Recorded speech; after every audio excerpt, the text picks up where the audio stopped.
अणुशक्ति विधानसभा से इस बार विधायक नवाब मलिक की बेटी सना मलिक चुनाव लड़ रही है। इस बारे में आप क्या कहेंगे?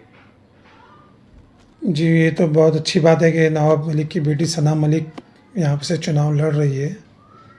सबसे इम्पोर्टेंट बात यह कि वो एक काबिल लीडर है। उनके वालिद के गैर मौजूदगी में भी उन्होंने लगभग उसी तरह से अपने वालिद के साथ खड़े होकर वालिद के बगैर काम किया कि ऐसा नहीं लग रहा था कि हमारे चिताकेम में विधायक नहीं है।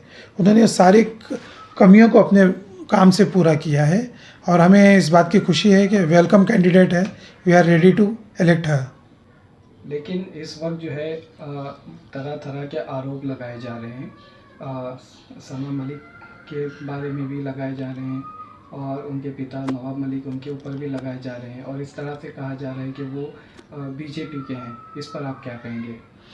ये तो बहुत हंसने वाली बात यही है कि वो बीजेपी वाले हैं। बीजेपी वाले खुद कह रहे हैं कि वो हमारे साथ नहीं है। प्रॉब्लम ये है कि जो लोग भी ये अफवाह फैला रहे हैं कि नवाब भाई भाजपा के साथ है या उनके सहयोगी दल के साथ है।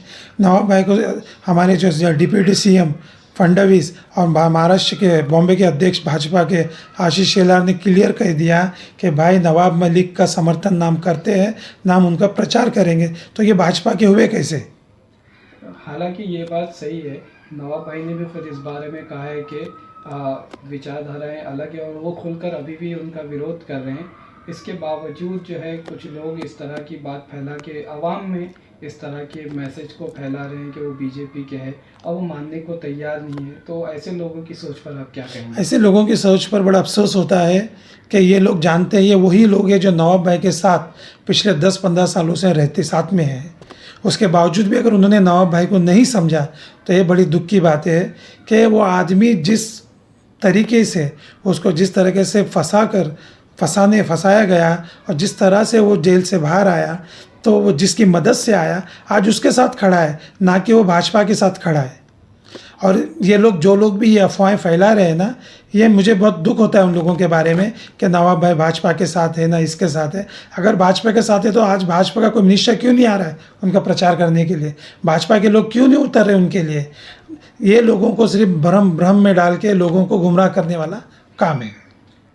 अभी जिस तरह की चिताकेम में राजनीति हो रही है, कहीं ना कहीं एक लोगों के अंदर एक डर वापस से पैदा किया जा रहा है। हालांकि नवाब भाई यहाँ पे 2009 से 2014 तक भी एमएलए थे और उसके कार्यकाल के बाद वो वापस से 2019 में भी एमएलए आए। लोग यहाँ पे हमेशा लोगों ने यहाँ पे उनका साथ दिया है। तो ऐसी सूरत में जो इस तरह की बात फैला रहे हैं उस पर क्या कहेंगे? देखो, अभी लोग तो जितनी भी बातें फैला रहे हैं उसका बड़ा दुख है, लेकिन हमें उम्मीद है कि चिताकेम की आवाम जिस दिन वोटिंग का दिन होगा उस दिन ये फैसला कर देगी कि वो किसे चाहती है। क्योंकि चिताकेम की आवाम नवाब भाई को डे वन से नवाब भाई के साथ ही रही है, क्योंकि वो जानते हैं कि ये जो विधायक है, ये जो मिनिस्टर है, ये आम लोगों का मिनिस्टर है। ये कभी भी आप इनसे जब भी जाओ मिलने के लिए या जब भी कुछ भी करो, ये आपके गले में हाथ डाल के बात करने वाले हैं। आपको कभी ऐसा महसूस ही नहीं होगा कि ये कोई मिनिस्टर है या कोई एमएलए है। आपको ऐसा लगेगा ये कोई अपना ही भाई है, ये आम आदमी है। इतना डाउन टू द अर्थ आदमी है। इसको खोने का मतलब ये है कि बहुत बड़ा नुकसान है चिताकेम के लिए। इसके पहले तुकाराम काते का पीरियड हमने देखा। हमने खुद एक लेटर लेने के लिए गए तो हमको कहने लगा कि भैया चिताकेम वाले को हम देते नहीं हैं, क्योंकि चिताकेम वाले ने हमको वोट नहीं दिया है और हमें रिफ्यूज़ किया। उसने ये नहीं सोचा कि ये भले ही हमको वोट नहीं दिया हो तो क्या हुआ, लेकिन ये हमारे क्षेत्र का है, मैं उसको दे दूँ। इस तरह के लोगों को भी हमने हमारे एक भाई की गलती से चुन के दिया, लोग ने चुन लिया। सना मलिक अभी यहाँ पे चुनाव लड़ रही है, जैसा कि पहले भी मैंने पूछा, और उनका जो है कंपैरिजन या उनका मुकाबला सीधे तौर पर आप किससे समझते हैं? उनका कंपैरिजन एक्चुअली फहाद अहमद से तो है, लेकिन अब सवाल ये है कि अभी हम किसको चुनें, क्योंकि जो लोगों को अपने क्षेत्र के बारे में जानकारियाँ हैं, जिसके बारे में पूरे लोग जानते हैं, जिनको यहाँ का कण मालूम है, उसको चुने या फिर नया कैंडिडेट चुने। नया कैंडिडेट चुनने का मतलब ये होगा कि फिर अपने को उनको नए सिरे से सारी चीज़ें सोचनी पड़ेगी, नया समझना पड़ेगा।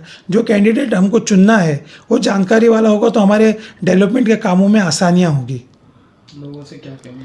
लोगों से मैं यही कहूँगा कि अपने वोट का सही इस्तेमाल करो और जो राइट कैंडिडेट है उसी को चुनो, ताकि तुम्हारा जो डेवलपमेंट के जितने काम होने वाले हैं, जितने भी तुम्हारे 120 फीट का हमारे कंक्रीट का रोड का प्लान है, वो सारे काम अपने वक्त पे हो जाए और किसी काम में आधा अधूरे काम में ना हो और हमारी तकलीफ़ ना हो। अभी तुम एक बात बता जो ऐड करना चाह रहा हूँ मैं, कि हमारे 10 बाय 10 के तरफ ना हमारे 300 या 600 रूम टूटे, जिसके पास एक भी पुरावा था, नवाब भाई ने उनको उसी पुरावे के दम पर कुरला में 2 जगह घर दिलवाए। अब जिनके पास अभी क्या होगा कि अगर जिसके पास पुरावा नहीं है उसको अपात्र कर दिया जाएगा। जो लोग भी अभी अफेक्ट होने वाले पीए में, जो भी बनने वाला है, रोड बनने वाला है या जो भी प्रोजेक्ट होने वाला है, अगर उसमें थोड़ा भी प्रॉब्लम हो तो वो आदमी तकलीफ में आ जाएगा। तो नवाब भाई का ने जो सीधा जिसके पास एक भी पुरावा रहा वो घर का, उस वक्त उसको एक पुरावे के बेस पे भी रूम दिलवाया है। तो ये काम अगर कोई नया बंदा आएगा तो ज़रा मुश्किल हो जाएगा। अजीम भाई, आपको क्या लगता है इस विधानसभा क्षेत्र में किसकी जीत हो सकती है? इस विधानसभा क्षेत्र में इस बार एक नया इतिहास लिखा जाएगा। शायद लोगों को ये बात पता नहीं है, अणुशक्ति नगर विधानसभा क्षेत्र से पहली बार एक महिला विधायक बनकर असेंबली जाने वाली है। सना मलिक उसका नाम है। और मैं तमाम महिलाओं से ख़ास तौर पर ये रिक्वेस्ट करूँगा कि मतदान के दिन अपने मत का प्रयोग करो और अपनी एक महिला को जिताने के लिए पूरी कोशिश करो, ताकि एक महिला होने के नाते वो आपकी आवाज़, आपकी जो परेशानियां हैं उसको असेंबली में उठाए और आपके जो तकलीफ़ है उसको दूर करने की कोशिश करेगी। क्योंकि आज तक का इतिहास रहा है, अणुशक्ति विधानसभा क्षेत्र से एक भी महिला विधायक असेंबली नहीं पहुंची है। और हमें उम्मीद है कि इस बार चिता के जो अणुशक्ति नगर विधानसभा क्षेत्र में जितनी महिलाएं हमारी माँ बहनें हैं वो इस बार अपना वोट का प्रयोग करेगी और एक महिला को विधानसभा क्षेत्र अणुशक्ति से विधानसभा में पहुंचाएगी।